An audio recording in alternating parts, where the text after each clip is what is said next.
We're going to be talking about the body, the mind, and the spirit today, and the connections, who we are, who we might identify as, and some practical exercises that you could step through by the end of this video and begin to understand what we're talking about. Let's first talk about the body and the mind. It's important to de-identify ourselves with the body and mind if we're really going to get into the deep work, if we're going to really dig deep into the weeds and start pulling stuff out left and right and begin our own healing and remembering who we actually are underneath this layer of sediment that we have built up over the years. I don't have a logical argument to get you to believe or get you to agree with what I'm saying. And frankly, I find them disingenuous. However, I will provide a thought experiment presented by Master Shi Heng Yi on a recent Chris Williamson video. I watched the whole thing, it's fantastic. I recommend giving the entire thing a watch. I will leave a timestamp in the description. Recommend you check it out. I'm gonna present from a experiential point of view so that you can interpret, you can experience, and come away with your own understanding at your own pace without my frame to interpret for you. One of the better ways I can recommend, and I've recommended this to many of the guys I've spoken with, is that of Yoga Nidra. Now, I will put a link down below also to my favorite Yoga Nidra playlist from Swami Jay.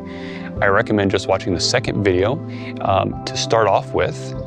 It's only 10 minutes, give or take, and just starting that off once a day for a couple of weeks. And you will begin to build up a frame, or you will build up experiences where you can understand what I mean when I say you're not your body. The second thing I could recommend to start de-identifying with your mind is starting a very simple and basic meditation practice. I've got a video over here on the right-hand side of your screen where I talk about the basic meditation practice and I go through the steps.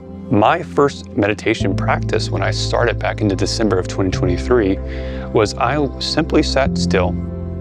I found a particular place in my house. I found a particular thing to sit on, and I sat down for 10 minutes each session at 6:15 a.m., at 3:15 p.m. and 9:15 p.m.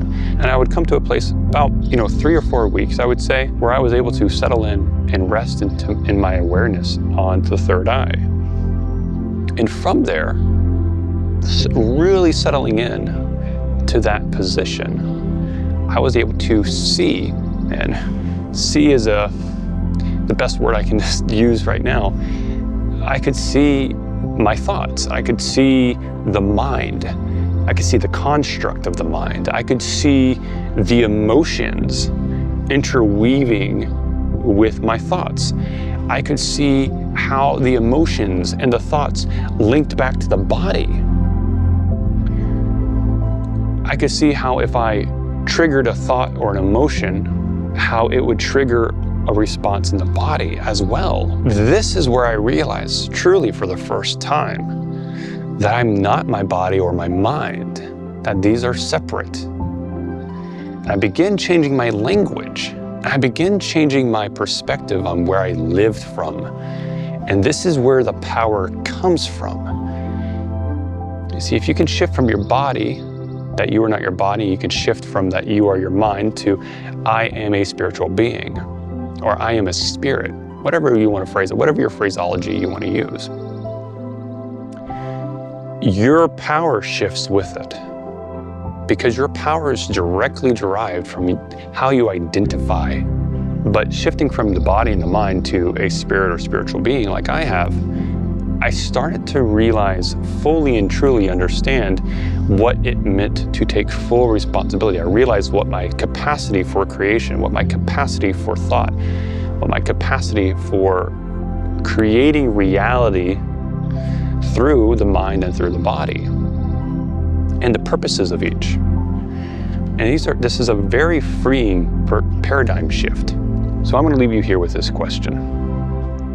What are the possible consequences if you continue to decide to identify with your body or your mind? What will be the outcomes of choosing this position? So with that, I'm going to bid you farewell and take care. Have a great rest of your week. So we're going to come to the end of this video, and I'll just leave you with this question. What do you think the consequences will be if you have mosquitoes all over you, biting you?